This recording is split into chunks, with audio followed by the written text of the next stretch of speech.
बबली जी है ना ठीक हो जाए बस। दाने ना सुबह अयान दे पापा ने ते रेहान ने दाने कड्ढे आ। बहुत ही ज़्यादा ना सुसरी है विच ते हुण मैं आखा थोड़ी धुप लग जाए ना। साढ़े ना इदां दा पक्खा नहीं हैगा, कूलर है साडा। कूलर तो माशाल्लाह साढ़े दो आ, हमसायां दे घरों 2 पक्खे लैके आए हैं। तो मैं क्या थोड़ा ना धुप लग जाए ना तो फिर ना इनू असी ना उड़ावांगे, साफ करांगे दाणियां नूं। ते बिलाल दी जिहड़ी बड़ी भुक्खो आ ना उन्होंने असी बुलाया वा। असी कहा भी वो चलो बच्ची कोल बह जाऊगी ते अयान दी जिहड़ी आपी आ ते असी ना दाने साफ कर लवांगे। राती कल अचानक ही बारिश शुरू हो गई हल्की फुल्की, असी दाने सारे चुक के ना इत्थे रखे सी ते आ सुसरी देखो किद्दां पई आ। राती मैं स्प्रे पाई सीगी ते ना सुसरी सारी मरी आ। बिस्मिल्लाहिर्रहमानिर्रहीम, अस्सलाम वालेकुम। मैं थोड़ी भैन पंजाबी पठानी, तुसीं देख रहे मेरे यूट्यूब चैनल। अल्लाह पाक तुहानूं खुश रखे, आबाद रखे, इसे दुआ दे नाल शुरू करते हैं अज दा व्लॉग। जी जदों परेशानी आउंदी है ना पता नहीं चलता किहड़े वेले आ जाए। ते बहुत घर दे विच ना टेंशन बनी आ, बहुत परेशान। बस सब ने साडे वास्ते दुआ करनी आ, साडी बबली जिहड़ी है ना ठीक हो जाए बस। ये ना दूसरा दाने जिहड़े आ ना असी कड्ढे सीगे ते ओह अज 2 वारी असी ना पक्खे नाल उड़ा के ते बबली की ना बड़ी टेंशन सी, वो मैं तुहाडे नाल शेयर नहीं कर सकी। ते सारा समान ना उस दिन बारिश सी ते दाने ना मैं इत्थे रखे सी कमरे च।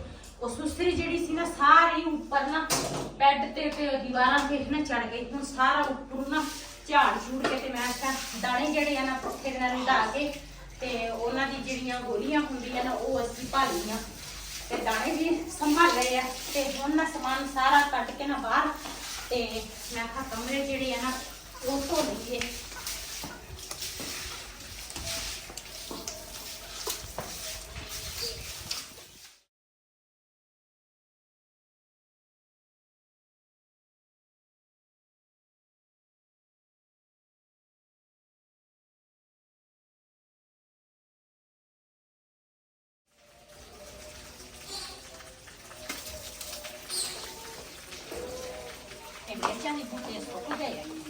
हाँ पता नहीं कोई मौसम के हिसाब ना होंदा। बिलाल जा रहे हो? वालेकुम सलाम जी माशाल्लाह बिलाल जेड़ा ना पढ़न चला वा हुण ट्यूशन लेके आया वां, हुण जा रहे अरबी नूं माशाल्लाह।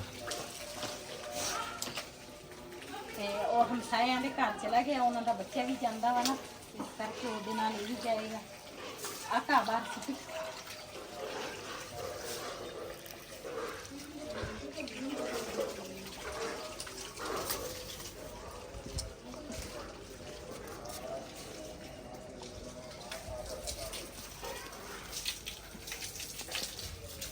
जी। मैं तो ऊपर दूसरा लगी हाँ धोन से अयान दी ममा ना वैपर फेर रही है। रेहान मैं क्या मैं कहा नीचे ना पौधे पानी दे के ना ते नीचे ना पानी छिड़का ले ते नीचे लगा हुआ रेहान पानी छिड़का लिया ते बबली की करती सी। बबली कहना सर सुकून है हुण, थोड़ा जिहा जो टीके लवाए ना ਉਹਦੇ ਨਾਲ ਕੋਈ ਥੋੜਾ ਜਿਹਾ ਆਰਾਮ ਆ। ਮੈਂ ਕਿਹਾ ਰੈਸਟ ਕਰ ਲਵੇ ਥੋੜੀ। बहुत टेंशन यकीन करो बबली ना सानू बड़ी गई आ, टेंशन बहुत है जी। सब ने दुआ करनी है साडी बबली वास्ते, अल्लाह ताला उन्हें सेहत तंदुरुस्ती देवे ते सानू तो बहुत ही ਉਹਦੇ ਨਾਲ यकीन करो प्यार आ। ते वो जदों दी बीमार होई है ना यकीन करो सानू कोई चीज़ चंगी नहीं लगदी ते जिन्नी वो तकलीफ दे विच सी बेचारी। ते डॉक्टर आया सी वो तो तुहाडे नाल शेयर नहीं कर सकी, बस टेंशन ही नहीं सीगी। डॉक्टर आए सी उन्होंने 2 टीके लाए ते पहले तो उन्होंने सिरप लिख के दिते सी वही असीं लैंदे सीगे ते हुण पहले नालों ना कोई सुकून दे विच आ, खड़ी नहीं हो सकदी है। नहीं खड़ी नहीं होता, पैर बहुत कमजोर हो गए। हाँ अंदरों ना ਉਹਦੇ बिल्कुल ही खून ही आउंदा वा। दूसरा भी सेहत ठीक नहीं है लेकिन ये अभी पहले नालों ना सुकून आ। जिस तरह पहले वो तपदी सीगी रिंगदी सी ਤਾਂ ਉਹਦੇ ਨਾਲ ਕੁਝ ਕੀਤਾ ਨਾ। ਇਹ ਮੰਜੀ ਨੂੰ ਨਾ ਅੱਜ ਤਕਰੀਬਨ 3 ਦਿਨ ਹੋ ਗਏ ਆ ਉਹਨਾਂ ਨਾਲ ਹੀ ਪਈ ਸੀਗੀ। ਬਬਲੀ ਦੀ ਟੈਨਸ਼ਨ ਦੇ ਵਿੱਚ ਨਾ ਸਾਨੂੰ ਮੰਜੀ ਵੀ ਭੁੱਲੀ ਸੀਗੀ। ਮੈਂ ਕਿਹਾ ਇਹ ਵੈਸੇ ਅੱਧੀ ਹੁਣੀ ਹੋਈ ਆ, ਅੱਧੀ ਜਿਹੜੀ ਆ ਨਾ ਉਹ ਰਹਿੰਦੀ ਆ, ਤੇ ਮੈਂ ਕਿਹਾ ਚੱਲ ਇਹ ਨਾ ਸੁਬਹ ਇੱਥੇ ਬਾਹਰ ਬੈਠ ਕੇ ਨਾ ਅਸੀਂ ਨਾ ਇੱਥੇ ਬੈਠੇ ਮੰਜੀ ਉਣਦੇ ਸੀਗੇ ਆਪਸ ਵਿੱਚ, ਤੇ ਨਾ ਦੂਸਰਾ ਇੱਕਦਮ ਉਹਨੂੰ ਨਾ ਬਬਲੀ ਨੂੰ ਕੁਝ ਹੋ ਗਿਆ, ਚੰਗੀ ਭਲੀ ਅੰਦਰੋਂ ਆਈ ਆ ਕੇ ਤੇ ਇੱਥੇ ਉੱਥੇ ਤੀਕਰ ਵਈਦੇ ਨੂੰ ਲੈ ਕੇ ਜਾਂਦਾ ਹੁੰਦਾ ਸੀਗਾ। ਸੁਬਹ ਸੈਰ ਕਰਦਾ ਸੀ ਇਹ ਵੀ ਵਈਦ ਵੀ ਤੇ ਦੂਸਰਾ ਬਬਲੀ ਵੀ। ਤੇ ਹੁਣ ਪਤਾ ਨਹੀਂ ਆਈ ਆ ਉੱਥੇ ਤੀਕਰ, ਬੜੀ ਸੋਹਣੀ ਗਈ ਆ। ਜ਼ਾਹਿਰਾ ਕਮਜ਼ੋਰੀ ਤਾਂ ਬਹੁਤ ਹੋਈ ਹੈ ਇਹਨੂੰ, ਲੇਕਿਨ ਉਧਰੋਂ ਵਾਪਸ ਆਈ ਹੈ ਨਾ, ਇੰਨਾ ਟੱਪਦੀ ਸੀ, ਇੰਨਾ ਇੱਥੋਂ ਭੱਜੀ ਉਹ ਸਾਹਮਣੇ ਦੀਵਾਰ ਦੇ ਵਿੱਚ ਨਾ, ਦੀਵਾਰ ਦੇ ਵਿੱਚ ਲੱਗੀ। ਜਿਸ ਤਰ੍ਹਾਂ ਬਾਹਰ ਦੀ ਕੋਈ ਚੀਜ਼ ਨਹੀਂ ਹੈਗੀ ਵੀ ਤੂੰ ਬਾਹਰ ਦੀ ਕਸਰ ਕਿਸੇ ਚੀਜ਼ ਨੂੰ ਹੋ ਜਾਵੇ, ਇਸ ਤਰ੍ਹਾਂ ਇਹਨੂੰ ਹੋਇਆ ਮਸਲਾ। ਤੇ ਉਧਰੋਂ ਅਸੀਂ ਨਾ ਚੁੱਕ ਕੇ ਅਵੈਸ ਨੇ ਲਿਆਂਦੀ, ਇੱਥੇ ਅਸੀਂ ਹੁਣ ਬੰਨੀ ਆ, ਲੇਕਿਨ ਸਾਰਾ ਜਿਸਮ ਨਾ ਇਹਦਾ ਇਸ ਤਰ੍ਹਾਂ ਕੰਬੀ ਜਾਂਦਾ ਵਾ। ਅਸੀਂ 1 ਮਿੰਟ ਨਹੀਂ ਆਸੇ ਪਾਸੇ ਨਾ ਇਹਦੇ ਕੋਲ ਅਸੀਂ ਕਿਸੇ ਪਾਸੇ ਜਾ ਸਕਦੇ। ਪਤਾ ਨਹੀਂ ਕੀ ਵਜ੍ਹਾ ਕੀ ਨਹੀਂ ਇਹਨੂੰ ਬੜੀ ਸੋਹਣੀ ਸੀਗੀ, ਪਤਾ ਨਹੀਂ ਕੀ ਮਸਲਾ ਇਹਨੂੰ ਬਣ ਗਿਆ। ਬਹੁਤ ਜ਼ਿਆਦਾ ਯਕੀਨ ਕਰੋ ਟੈਨਸ਼ਨ ਸਾਡੇ ਵਾਸਤੇ ਤਾਂ ਬਹੁਤ ਜ਼ਿਆਦਾ ਟੈਨਸ਼ਨ ਬਣੀ ਹੋਈ ਆ। ਤੇ ਸਭ ਨੇ ਬਬਲੀ ਵਾਸਤੇ ਬਹੁਤ ਸਾਰੀ ਦੁਆ ਕਰਨੀ ਆ, ਸਾਡੀ ਬਬਲੀ ਜਿਹੜੀ ਹੈ ਨਾ ਠੀਕ ਹੋ ਜਾਵੇ ਜੀ। ਇੱਥੇ ਨਾ ਭਾਈ ਆਇਆ ਸੀਗਾ ਫਿਰ ਇਹ ਵਾਲਾ ਸਬਜ਼ੀ ਲੈ ਕੇ, ਮੈਂ ਕਿਹਾ ਇੱਥੇ ਘਰ ਦੇ ਨਾਲ ਹੀ ਆ ਦੂਸਰੀ ਗਲੀ 'ਚ, ਮੈਂ ਕਿਹਾ ਸਬਜ਼ੀ ਲੈ ਲੈਂਦੇ ਭਾਈ। ਆਲੂ ਨਵੇਂ ਭਾਜੀ, ਪੁਰਾਣੇ ਨਹੀਂ ਸੀ, ਪੁਰਾਣੇ ਵੀ ਪਏ ਸਾਡੇ ਕੋਲ। ਤੇ ਮਾਸ਼ਾਅੱਲਾ ਭਾਈ ਕੋਲ ਆਲੂ ਬੈਂਗਣ ਜਿਹੜੇ ਆ ਨਾ ਉਹ ਬੜੇ ਫਰੈਸ਼ ਸੀ, ਤੇ ਅਸੀਂ ਨਾ ਅੱਜ ਖੋਲਣ ਕੇ ਆ ਆਲੂ ਤੇ ਬਤਾਓ। ਅੱਛਾ ਦੇਖੀਆਂ ਯਾਰ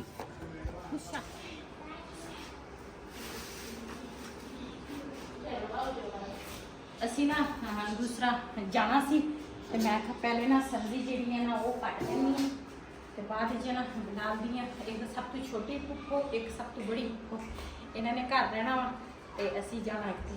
ਤੇ ਮੈਂ ਕਿਹਾ ਨਾ ਸਬਜ਼ੀ ਕੱਟ ਕੇ ਦੇ ਜੀ। ਮੈਂ ਤਾਂ ਨਾ ਵੈਸੇ ਤਾਂ ਬਤਾਉਂ ਕਈ ਤਰੀਕੇ ਹੈਗੇ ਆ ਪਾਉਣ ਦੇ। ਅਸੀਂ ਕਾਫੀ ਦੇਰ ਬਾਅਦ ਨਾ ਅੱਜ ਬਿਲਾਲ ਦੀ ਬੜੀ ਪੁੱਪੋ ਨੇ ਕਿਹਾ ਵੀ ਬਤਾਉਂ ਪਕਾ ਲਓ, ਤੇ ਅਸੀਂ ਬਤਾਉਂ ਲੈ ਆ ਭਾਈ ਕੋਲ। ਇਹ ਨਾ ਬਤਾਉਂ ਜਿਹੜੇ ਇਹਨਾਂ ਨੇ ਛਿਲ ਕੇ ਪਕਾਉਂਦੀ ਆ, ਛਿਲ ਕੇ ਬਤਾਉਂ ਨਾ ਬੜੇ ਮਜ਼ੇ ਦੇ ਬਣਦੇ ਆ। ਤੇ ਇੱਧਰ ਇੱਕ ਸ਼ੈਤਾਨ ਦੀ ਟੂਟੀ ਵੀ ਮੇਰੇ ਨਾਲ ਬੈਠੀ ਆ, ਪਤਾ ਨਹੀਂ ਕਿੱਦਾਂ ਬਹਿ ਗਿਆ ਵਾ। ਮੈਂ ਇਹਨੂੰ ਕਿਹਾ ਮੈਂ ਕਿਹਾ ਇੱਥੇ ਮੇਰੇ ਕੋਲ ਬਹਿ। ਸਾਰਾ ਦਿਨ ਮਿੱਟੀ ਦੇ ਵਿੱਚ ਮਿੱਟੀ ਹੋ ਜਾਂਦਾ ਵਾ ਇਹ ਮੁੰਡਾ, ਕਿਸੇ ਦਾ ਕਹਿਣਾ ਨਹੀਂ ਮੰਨਦਾ, ਨਾ ਆਖੇ ਲੱਗਦਾ, ਬੜਾ ਸ਼ਰਾਰਤੀ ਹੋਇਆ। ਅਯਾਨ ਤੁਮ ਸ਼ਰਾਰਤੀ ਹੋ। ਬਤਾਉਂ ਜਿਹੜੇ ਆ ਨਾ ਉਹ ਮੈਂ ਇਸ ਤਰੀਕੇ ਦੇ ਨਾਲ ਨਾ ਇੱਕ ਬਤਾਉਂ ਮੈਂ ਛਿਲਿਆ ਇਸ ਤਰ੍ਹਾਂ ਕੱਟਾਂਗੀ, ਤੇ ਇਹਨਾਂ ਨੂੰ ਰੱਖਾਂਗੀ ਪਾਣੀ ਦੇ ਵਿੱਚ ਤਾਂ ਕਿ ਇਹ ਨਾ ਕਾਲੇ ਨਾ ਹੋਵੇ। ਇਹ ਬਤਾਉਂ ਜਿਹੜੇ ਨਾ ਕਾਲੇ ਹੋ ਜਾਂਦੇ, ਮੈਨੂੰ ਖੁਦ ਬੜੇ ਪਸੰਦ ਆ ਆਲੂ ਬੈਂਗਣ।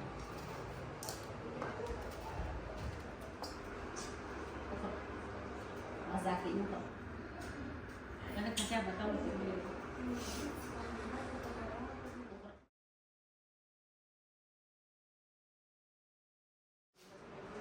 है जी माशाल्लाह कल है तक लिखाई आ।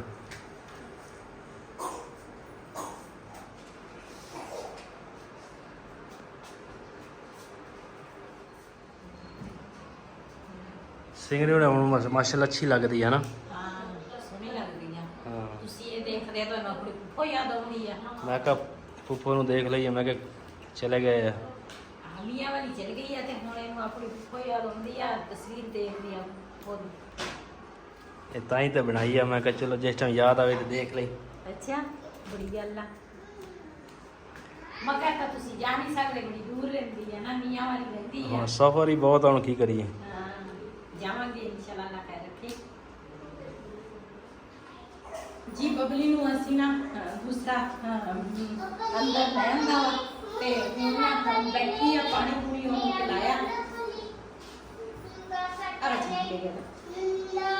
ਤੇ ਬਬਲੀ ਨੂੰ ਨਾ ਪਾਣੀ ਪੂਰੀ ਪਿਲਾਇਆ, ਤੇ ਹੁਣ ਨਾ ਚੱਲਦੇ ਆ। ਕੱਪੜੇ ਇਕੱਠੇ ਹੋਏ ਸੀਗੇ, ਮੈਂ ਆਖਿਆ ਥੋੜੇ ਬਾਹਰ ਦੇ ਸੀਨ ਆਪਣੇ ਭੈਣ ਭਰਾਵਾਂ ਨਾਲ ਸ਼ੇਅਰ ਕਰਾਂ, ਤੇ ਨਾਲੇ ਨਾ ਕੱਪੜੇ ਧੋ ਕੇ ਆ ਜਾਵਾਂਗੇ। ਇੱਥੇ ਨਾ ਬਬਲੀ ਦੇ ਕੋਲ ਨਾ ਬਿਲਾਲ ਦੀ ਬੜੀ ਫੁੱਫੋ ਤੇ ਛੋਟੀ ਫੁੱਫੋ ਹੈਗੀਆਂ, ਤੇ ਨਾਲ ਰਿਹਾਨ ਨੇ ਵੀ ਹੁਣ ਆ ਜਾਣਾ ਵਾ ਦੁਪਹਿਰ ਦੇ ਟਾਈਮ ਤੇ ਉਹਨੂੰ ਕਵਾਂਗੇ ਵੀ ਉਹਨਾਂ ਚੀਜ਼ਾਂ ਦਾ ਖਿਆਲ ਰੱਖਿਓ ਤੁਸੀਂ ਬਬਲੀ ਦਾ ਵੀ। ਅਸੀਂ ਜੀ ਆਏ ਮਾਸ਼ਾਅੱਲਾ ਆਏ ਹਾਂ ਜੀ ਬੋਰ ਤੇ ਇੱਥੇ ਕਹਿੰਦੇ ਸੀ ਕੱਪੜੇ ਧੋਣੇ ਆ।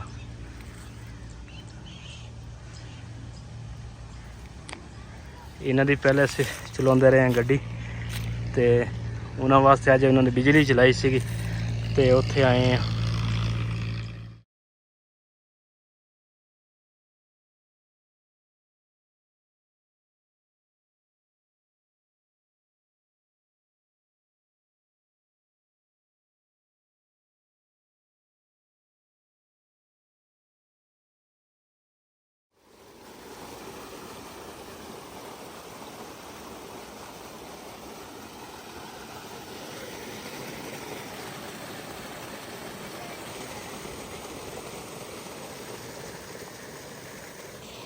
इधर आ जा।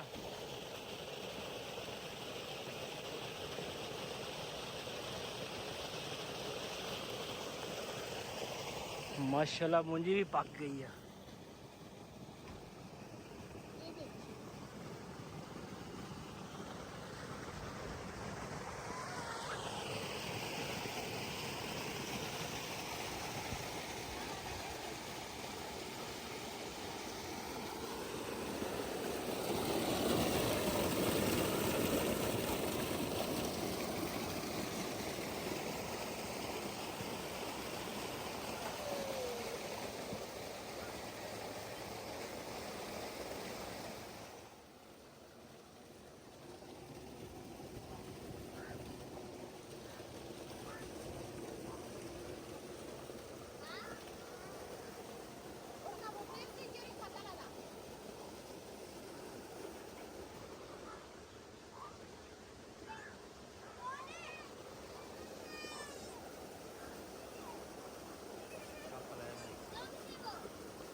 ਜੀ ਬਿਜਲੀ ਚਲੀ ਗਈ ਆ ਤੇ ਅਸੀਂ ਨਾ ਹੁਣ ਆ ਗਏ ਆ ਖਾੜੇ ਦੇ ਵਿੱਚ ਪਲੱਥਾ ਮਾਰ ਕੇ ਨਾ ਹੁਣ ਥੋੜੇ ਜਿਹੇ ਕੱਪੜੇ ਰਹਿ ਗਏ ਆ ਇੱਕ ਰਿਹਾਨ ਦੀ ਪੈਂਟ ਆ ਤੇ ਇੱਕ ਬਿਲਾਲ ਦਾ ਸੂਟ ਆ ਤੇ 2-3 ਕੱਪੜੇ ਇਹਦੇ ਵਿੱਚ ਬਾਲਟੀ ਦੇ ਵਿੱਚ ਤੇ ਅਸੀਂ ਤਾਂ ਰਿਹਾਨ ਬਹਿ ਜਾ ਓਏ ਪਰਵਾਜ਼ਿਸ਼ ਨਾ ਅਸੀਂ ਤਾਂ ਬੜੇ ਸਪੀਡ ਦੇ ਨਾਲ ਕੱਪੜੇ ਧੋਤੇ ਸੀਗੇ ਲੇਕਿਨ ਨਾ ਫਿਰ ਵੀ ਬਿਜਲੀ ਚਲੀ ਗਈ। ਆयान से ना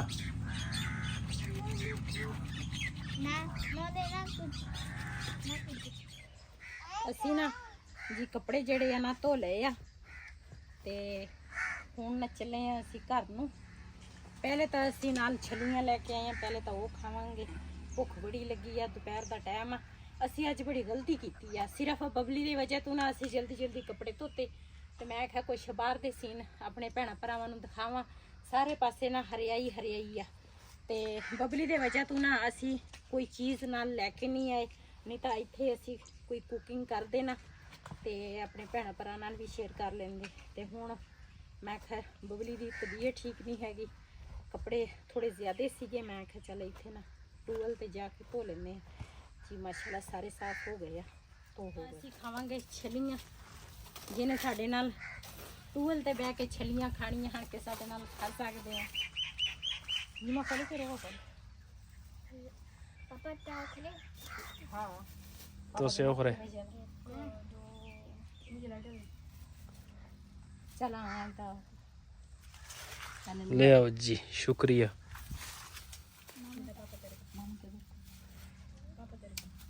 ਭੁੱਖ ਬੜੀ ਲੱਗੀ ਆ। ਅਸੀਂ ਆਇਆਨ ਦੀ ਫੈਮਿਲੀ ਵੀ ਆਈ ਆ ਤੇ ਅਸੀਂ ਆਏ ਆ 2 ਫੈਮਿਲੀਆਂ।